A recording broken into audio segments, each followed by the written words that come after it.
में से बच्चों के निकलने का बेसब्री से इंतजार हो रहा था। जल्दी से बाहर आ जाओ मेरे बच्चों, मम्मा आपकी बहुत इंतजार कर रही हैं। 2 दिन ऐसे ही बीत जाते हैं। एक दिन अंडा फूटता है जिसमें से सुंदर सी चिड़िया निकलती है। मम्मा मम्मा मेरी मम्मा। फिर तभी दूसरा अंडा भी फूटता है जिसमें से एक सुंदर सी चिड़िया निकल जाती है। मीनू चिड़िया तो अपनी दोनों सुंदर बेटियों को देखकर बहुत ज्यादा खुश हो रही थी। 2 अंडे तो टूट गए, पर ये तीसरा वाला अंडा क्यों नहीं टूट रहा? मीनू चिड़िया काफी देर इंतजार करती है पर वे अंडा तो फूट ही नहीं रहा था। रात होने को थी, तभी अचानक तीसरा अंडा भी जोर जोर से हिलने लगता है और वे अंडा फूट जाता है जिसमें से नन्ही सी चिड़िया निकलती है पर जिसका कद बहुत ज्यादा छोटा था। ये क्या, मेरी दोनों बेटियां तो बिल्कुल ठीक हैं, पर ये तीसरी वाली बेटी का कद इतना छोटा क्यों है? मीनू चिड़िया कुछ परेशान हो जाती है पर वे प्यार तो तीनों बेटियों से बिल्कुल बराबर ही करती है। तुम्हारा नाम है रानो चिड़िया और तुम्हारा नाम है बानो चिड़िया और मेरी सबसे छोटी बेटी का नाम है सोनू चिड़िया। मीनू चिड़िया अपनी तीनों बेटियों को बहुत पसंद करती थी परंतु दोनों बहनें सोनू चिड़िया को बिल्कुल भी पसंद नहीं करती थीं क्योंकि उसके छोटे कद की वजह से उसकी दोनों बहनें उसका हर वक्त मजाक उड़ाती रहती थीं। बच्चों, मैं भोजन लेने जा रही हूँ। रानो, तुम घर की सफाई कर लेना और बानो तुम बर्तन साफ कर लेना। और मम्मा, मैं क्या करूँगी? बेटा, जब मैं भोजन लेकर आ जाऊंगी तो आप मेरे साथ मेरी मदद करना। मीनू चिड़िया अपनी बेटियों को काम सौंपकर भोजन लेने चली जाती है। मैं तो इतनी सुंदर चिड़िया हूँ, अगर मैं घर की साफ सफाई करूँगी तो धूल मिट्टी से मैं काली हो जाऊंगी। ना बाबा ना, मैं नहीं करने वाली सफाई। मेरे पर तो बहुत सुंदर हैं, परंतु बर्तन धोने से मेरे पर पानी में भीगकर खराब हो जाएंगे। ना बाबा ना, मैं भी नहीं धोने वाली बर्तन। पर बानो, अगर हमने काम ना किया तो मम्मा तो आकर हमें बहुत डांटने वाली हैं। चिंता ना करो रानो बहन, सारे काम भी हो जाएंगे और हमें कुछ करना भी नहीं पड़ेगा। जरा देखो तो हमारी प्यारी सोनू चिड़िया को। वाह वाह, क्या सोच है तुम्हारी। चलो अपने सारे काम इस छोटी सी चिड़िया से करवाते हैं। सोनू चिड़िया इधर आओ, जल्दी से इधर आओ, पूरे घर की साफ सफाई करो, कितना गंदा हो रहा है घर। परंतु दीदी, मम्मा ने तो सफाई की जिम्मेदारी रानू को दी है।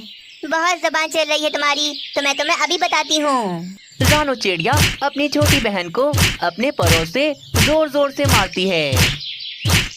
बेचारी सोनू चिड़िया झाड़ू उठाती है और पूरे घर की साफ सफाई करने लगती है।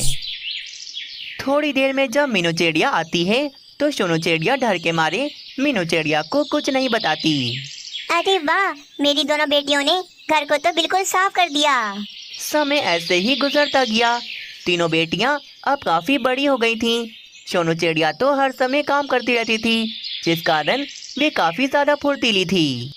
वहीं रानो और बानो काम न करने की वजह से बैठे बैठे काफी मोटी हो गई थीं। आज तो रिश्ते वाले आ रहे हैं, जरूर मुझे या तुम्हें पसंद कर ही लेंगे। हाँ, इस छोटी चिड़िया को तो पसंद करने से रहे, इसका तो कद ही नहीं बढ़ रहा।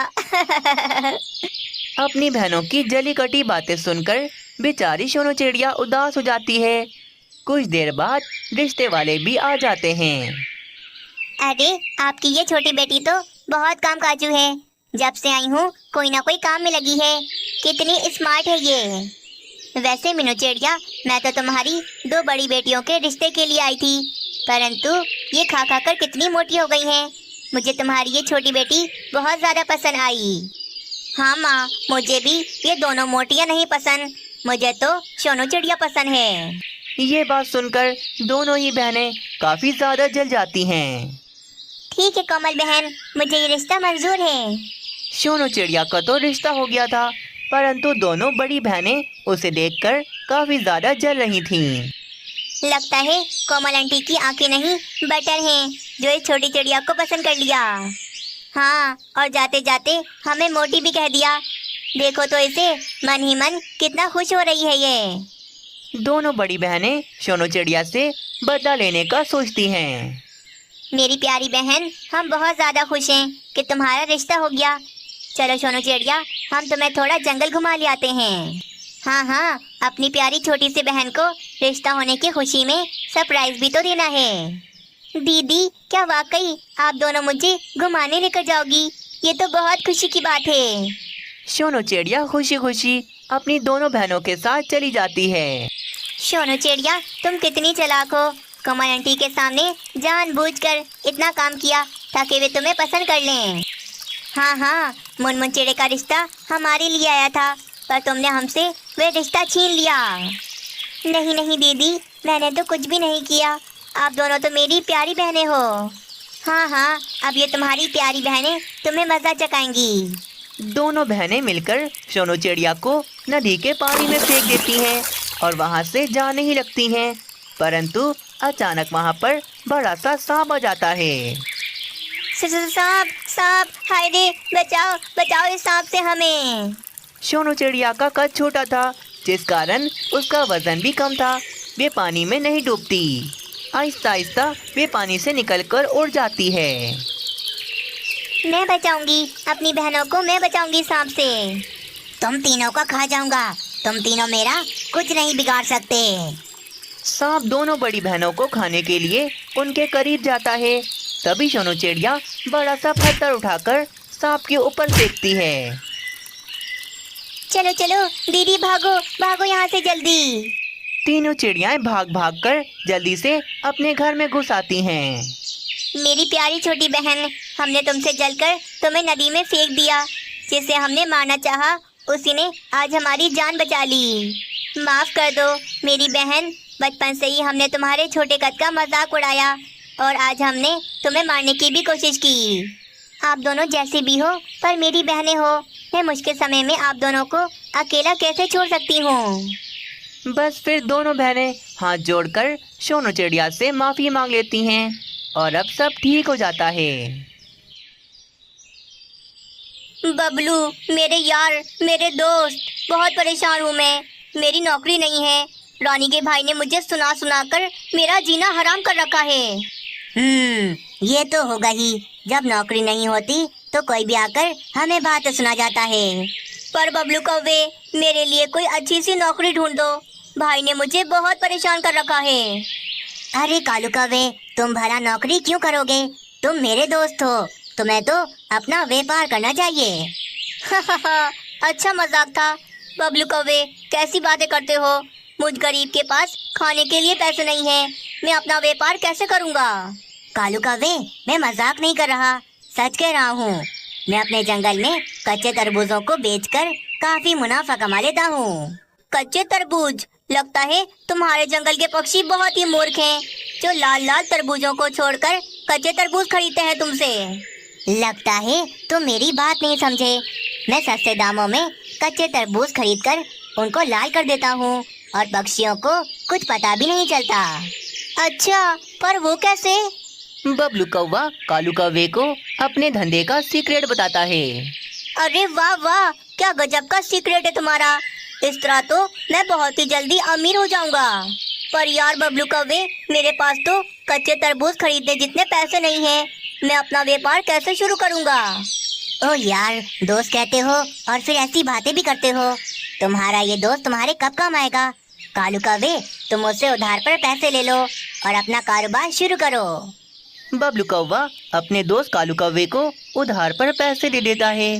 बस पैसे मिलते ही कालू कौवा दूसरे जंगल कच्चे तरबूज खरीदने चला जाता है और दूसरे जंगल में आकर वे तरबूजों की बड़ी दुकान से कच्चे कच्चे तरबूज खरीद लेता है। अब मैं इन कच्चे तरबूजों को बेचकर बहुत अमीर हो जाऊंगा और अपनी रानी को खुश कर दूंगा।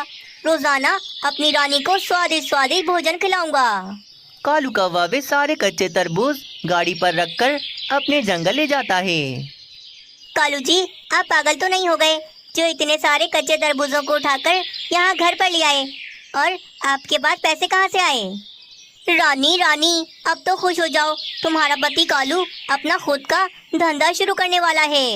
सत्यानाश! कालू जी, अगर आप पक्षियों को ये कच्चे कच्चे तरबूज बेचोगे तो देखना सब पक्षी मिलकर आपको बहुत मारेंगे। किसने कहा कि मैं ये कच्चे तरबूज बेचूंगा? मैं तो पक्षियों को लाल लाल तरबूज बेचूंगा। रानी, ये देख रही हो ना इंजेक्शन, ये लाल रंग वाला इंजेक्शन मैं सभी तरबूजों में लगा दूंगा। देखना, सारे तरबूज बिल्कुल लाल लाल हो जाएंगे। क्या सच में ऐसा होगा? क्या सच में सारे तरबूज लाल लाल हो जाएंगे? अगर ऐसा हो गया तो हमें तो बहुत मुनाफा मिलेगा।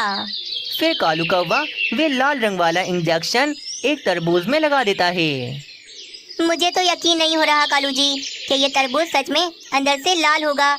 एक मिनट, मैं इसे काट कर देखती हूँ। रानी कौवी फिर ये देखने एक तरबूज को काटती है। वे तरबूज तो सच में अंदर से पूरी तरह से लाल था। अरे वाह, मैं सफल हो गया, मैं सफल हो गया रानी। अब मैं रोजाना सस्ते दामों में ये कच्चे तरबूज खरीद कर लाऊंगा और इन्हें लाल करके पक्षियों को बेचूंगा। अगले दिन सुबह कालू कौवा किराए के ठेले पर वे सारे तरबूज रखकर बैठ जाता है। लाल है, अंदर से बिल्कुल लाल है। आ जाओ आ जाओ, लाल लाल तरबूज ले जाओ। कालू कौवे की आवाज सुनकर कुछ पक्षी वहाँ पर आ जाते हैं। वाह कालू कौवे, आखिरकार तुमने अपना व्यापार शुरू कर ही दिया। करना ही पड़ेगा ना मीनू चिड़िया, पुरुष पक्षी घर में बैठे बैठे अच्छे नहीं लगते, इसीलिए मैंने अपना व्यापार शुरू कर दिया। बिल्कुल ठीक किया कालू कौवे। अब देखना, रानी कौवी तुमसे बहुत ज्यादा खुश रहेगी। कालू कौवे, तुम जोर जोर से आवाजें तो लगा रहे हो, पर क्या सच में तुम्हारे तरबूज अंदर से लाल हैं? तोते, मैं कालू कौवा हूँ, हमेशा अच्छी चीजें ही बेचता हूँ। तुम आँख बंद करके ले जाओ, तरबूज मेरे बहुत लाल हैं। ठीक है फिर कालू कौवे, मुझे एक तरबूज दे दो। मुझे भी बहुत पसंद है लाल तरबूज। कालू कौवे, मुझे भी दे दो एक तरबूज।